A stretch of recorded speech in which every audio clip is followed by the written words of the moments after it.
அருட்பெரும் ஜோதி அருட்பெரும் ஜோதி தனிப்பெரும் கருணை அருட்பெரும் ஜோதி எல்லா உயிர்களும் இன்புற்று வாழ்க.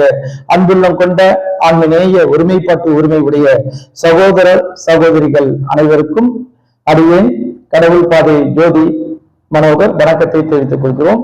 இன்று நாம் காணப்போகிற தலைப்பு திருவொருப்பாவில் திருவொரு பிரகாச வள்ளலார் ஏற்படுத்திய வடலூரில் ஏற்படுத்திய தர்மசாலை சபை விளம்பரம், சபை பத்திரிகை இதை பற்றி காணப்போகிறோம்.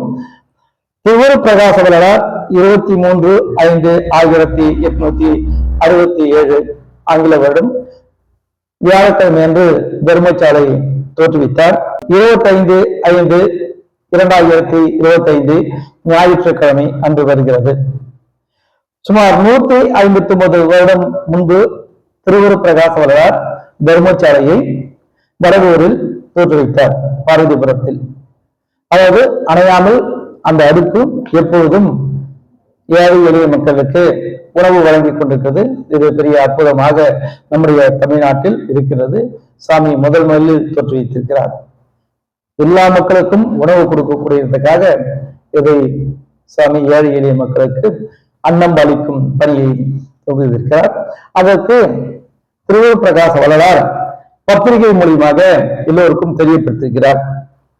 அந்த பத்திரிகையில் 2 விதமான பத்திரிகை எல்லா மக்களுக்கும் கொடுத்திருக்கிறார்.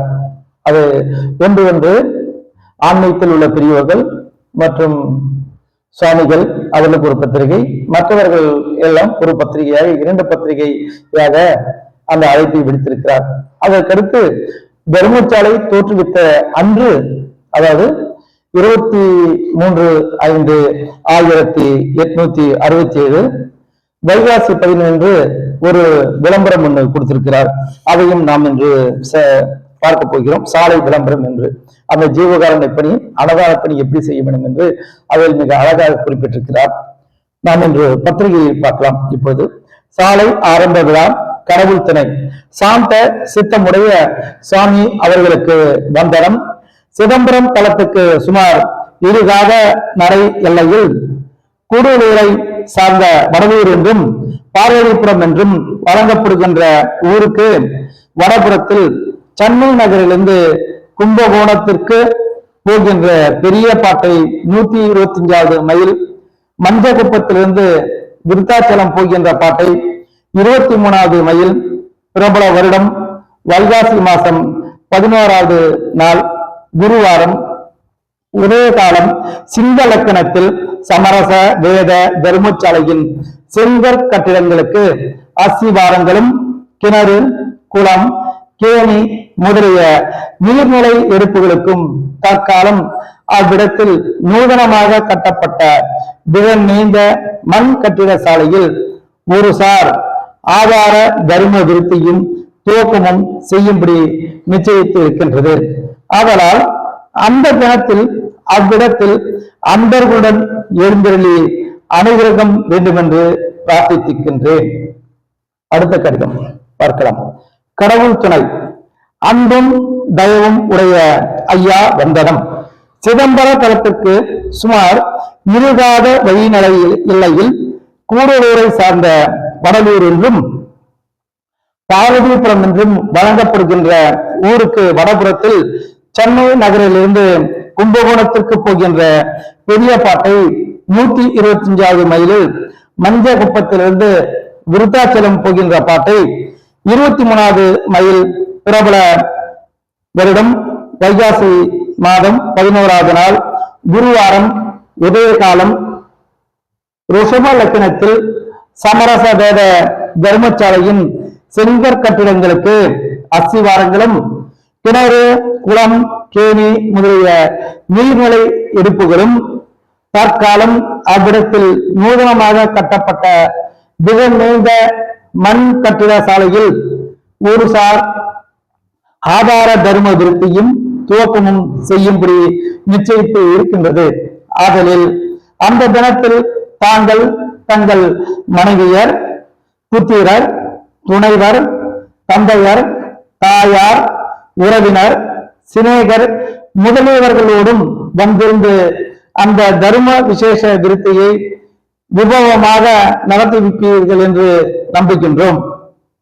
இங்கனம் சமரச வேத தர்மசாலை தலைவராகிய சிதம்பரம் ராமலிங்கம் பிள்ளை அவர்கள் கட்டளைப்படி தர்மசாலையை நடத்துகின்ற சமரச வேத சன்மார்க்க சங்கத்தாரில் ஒருவராகிய மு அப்பாசாமி அவர்கள் கையொப்பமிட்டு இந்த கடிதத்தை அனுப்பி இருக்கிறார்.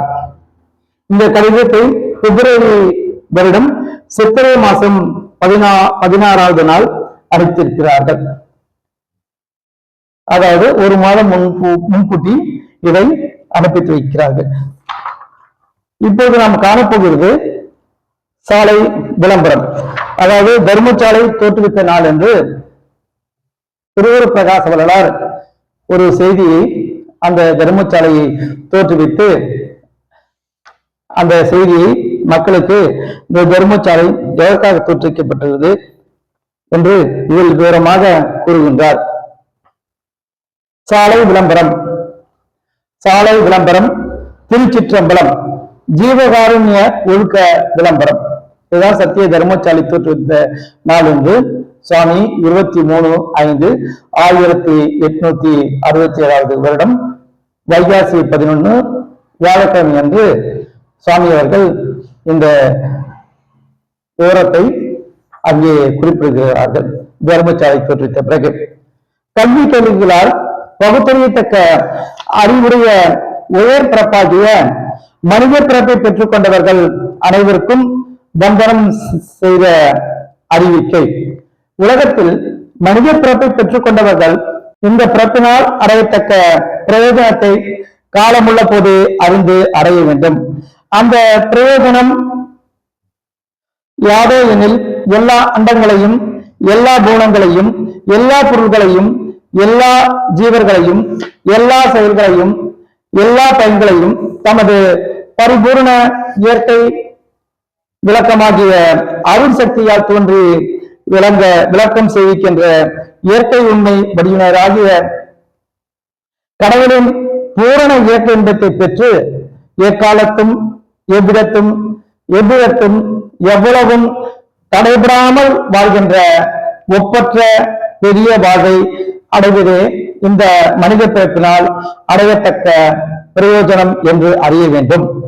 இயற்கை இன்பத்தை பெற்று தடைபடாமல் வாழ்கின்ற அந்த பெரிய வாழ்வை எவனால் அடைய வேண்டும் எனில் கடவுளின் இயற்கை விளக்கமாகிய அருளை கொண்டு அடைய வேண்டும் என்று அறிய வேண்டும்.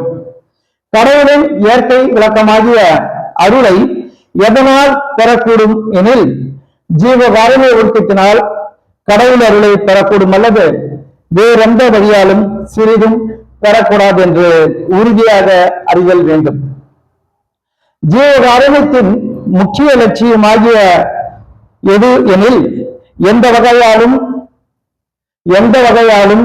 ஆதாரம் இல்லாத ஏழைகளுக்கு உண்டாகின்ற பசி என்கின்ற பெரிய ஆபத்தை நிவர்த்தி செய்கின்றது முக்கிய லட்சியம் என்று அறிய வேண்டும்.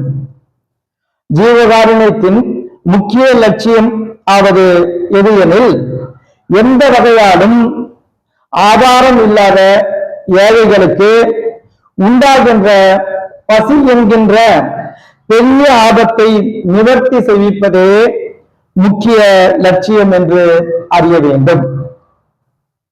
ஆதலின் அந்த ஜீவகாருண்ய ஒழுக்கத்தை நடத்தும் பொருட்டு கூடலூர் ஜில்லா கூடலூர் தாலுகாவை சார்ந்த வடலூர் என்று அறிகின்ற பார்வதிபுரத்தில் சமரச வேத தர்மசாலை என்றொரு தர்மசாலை ஏற்படுத்தப்பட்டிருக்கின்றது.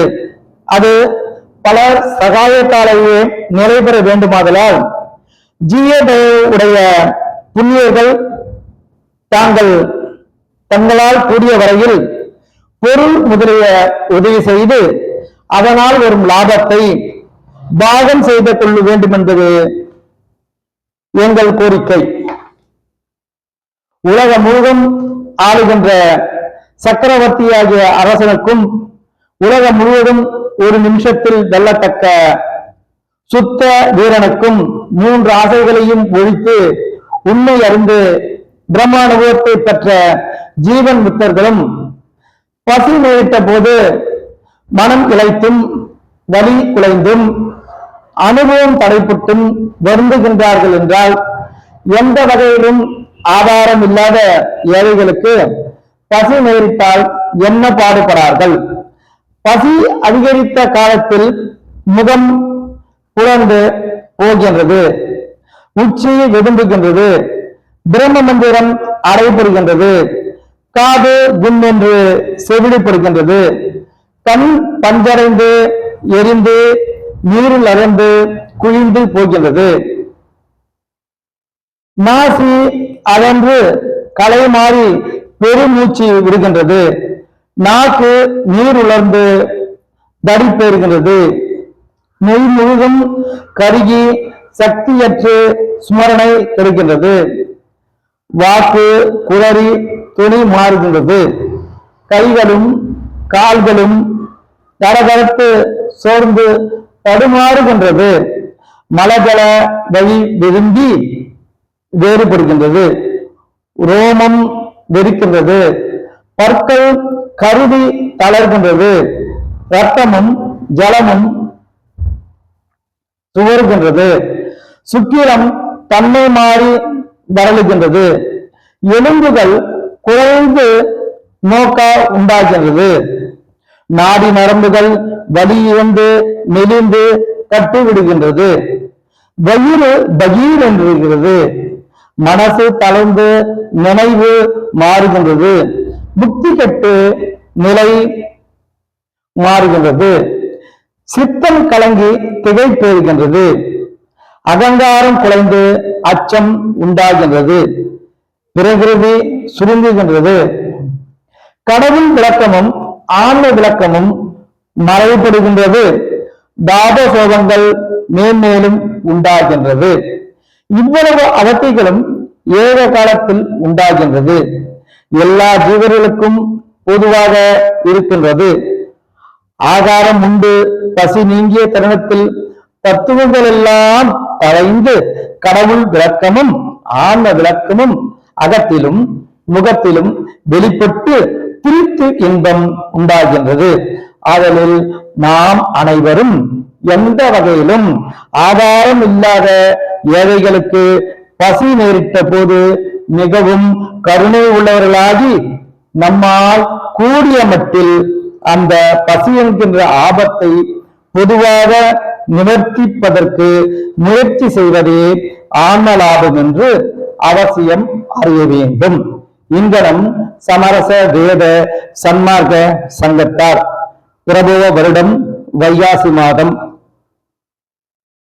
கையொப்பமிட்டு தேதியை போட்டு சாமி அவர்கள் குறிப்பிட்டிருக்கிறார். இன்றிலிருந்து நாம் நல்ல சிந்தனையிலிருந்து சாமிக்கு இப்படி ஏழை எளிய மக்களுக்கு நம்மளால் உயர்ந்த உதவியை செய்து அன்னதானம் வழங்கி நாம் கடவுளருக்கு பாத்திரமாகி எல்லாமல்ல இறை சக்திக்கு காரியப்பட்டு அருட்பெரும் ஜோதி ஆண்டவர்கள் அருள் பெற்று மரணா பெருவாழ்வு வாழம் என்று இந்த நேரத்தில் கூற ஆசைப்படுகிறேன். எல்லாமல்ல திருவருள் காரியப்படும் நாம் எல்லாமல்ல அந்த ஆண்டவர் திருவருள் பிரகாச வள்ளலார் திருவருட்பாவில் கூறிய பற்றை எல்லாம் நாம் நடைமுறை வாழ்க்கையில் ஏற்றுக்கொண்டு அதன் பிறகு வாழ்ந்தால் நாம் சாகா கல்வியை எளிதில் அடையலாம். இதுதான் இன்று நாம் தர்மசாலை நாளன்னைக்கு நாம் உறுதி ஏற்று அதன்படி வாழ வழிவகுத்தால் நாம் பிரவா நிலையை அடையலாம். அருட்பெரும் ஜோதி, அருட்பெரும் ஜோதி, தனிப்பெரும் கருணை, அருட்பெரும் ஜோதி. நன்றி, வணக்கம். திருச்சிற்றம்பலம்.